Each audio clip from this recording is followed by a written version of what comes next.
ప్రతిదినం ప్రభు సన్నిధి జీసస్ ఆశీర్వాదం. మీరు బాగుండాలని ప్రతినిత్యం ప్రార్థిస్తూ ప్రభుని స్తుతిస్తూ ఉన్నాం పిల్లారా. జీసస్ ఆశీర్వాద మినిస్ట్రీ తరపున మీ అందరి శుభాభివందనాలు. దేవునికి స్తోత్రాలు. సంతోషకరం. ఈ పూట దేవుని వాగ్దానపు మాటతో మీ ముందుకు రావడం జరిగింది పిల్లారా. ఏంటి ఈ దినం దేవుని వాగ్దానపు మాట? దేవుని పరిశుద్ధ గ్రంథం మనం చూస్తే చూడండి, జక్కరయ్య గ్రంథము 9వ అధ్యాయం 12వ వాక్యం చదువుతున్నాను. అక్కడ ఇలా రాయబడింది పిల్లారా, బంధములలో పడి నిరీక్షణ గలవారులారా, మీ కోట్లకును మరలా ప్రవేశించుడి, రెండంతలుగా మీకు మేలు చేసేదనని నేడు నేను మీకు తెలియజేయుచున్నాను మాట కనబడుతుంది. ఏంటంట, ఎక్కడ పడిపోవడమట? బంధకములలో పడి ఉండి నిరీక్షణ గలవారులారా, మీ కోటలోను మరలా ప్రవేశించండి. ఏ బంధకములలో పడిపోయి ఉన్నామో, ఏ పరిస్థితుల మధ్యలో ఊపిరాడని స్థితిలో మన జీవితాలు, నీ జీవితం ముందుకు కొనసాగుతుందో, ఈ వాగ్దానంగా దేవుడు సెలవిస్తున్న అద్భుత మాట. బంధకములలో పడి ఉట్టిగా లేరట, మీరు ఒక నిరీక్షణ కలిగి ఉన్నారంటుంది దేవుని వాక్యం. హల్లెలూయా. నిరీక్షణకు ఆధారము, దాన్ని కొనసాగించువాడు నజరేయుడైన యేసుదేవుడు. పిల్లరా, మరి ఉద్యోగ విషయంలో ఉన్నావో, విషయంలో ఉన్నావో, లేదంటే అప్పుల విషయంలో నిరీక్షణ కలిగి ఉన్నావో, లేదా ఇల్లు లేకుండా వివాహం కాక ఉన్నావో, వివాహం అయి పిల్లలు లేకుండా ఇబ్బందులు నిందలు పొందుతున్నారో తెలియదు, కానీ దేవుని మాట సెలవిస్తుంది, నిరీక్షణ కలిగి బంధకములలో పడి నిరీక్షణ గలవారులారా, మరలా మీ కోటలో మీరు ప్రవేశించండి, రెండంతల మేలు నేను మీకు చేయుదునని దేవుని వాగ్దానం మాట సెలవిస్తుంది.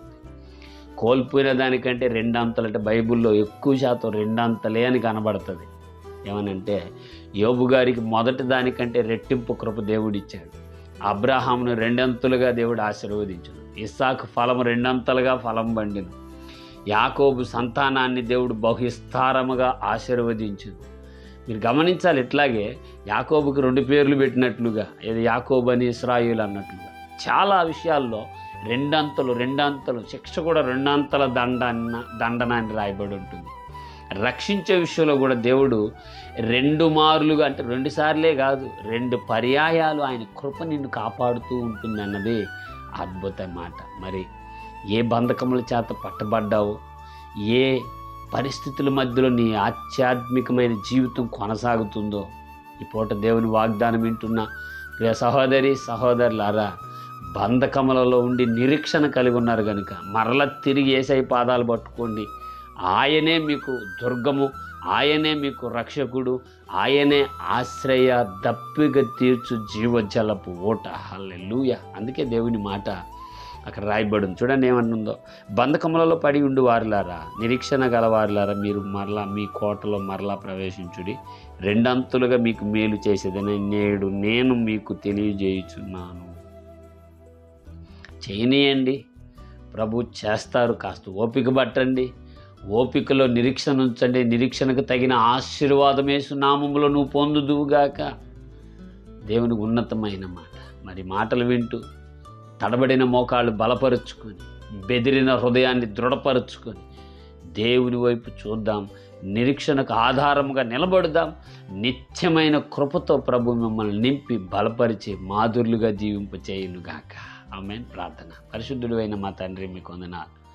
ఈ మాటలు వింటున్న నీ ప్రియ పిల్లలను దర్శించి బలపరచండి. నిజమే, మానవులం కనుక ఎన్నో మార్లు బంధకాలలో, రకరకాల పరిస్థితులలో పట్టబడతాం.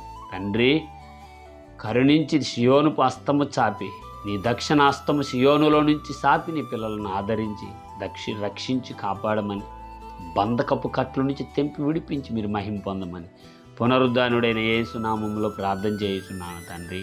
ఆమేన్. Praise the Lord. God bless.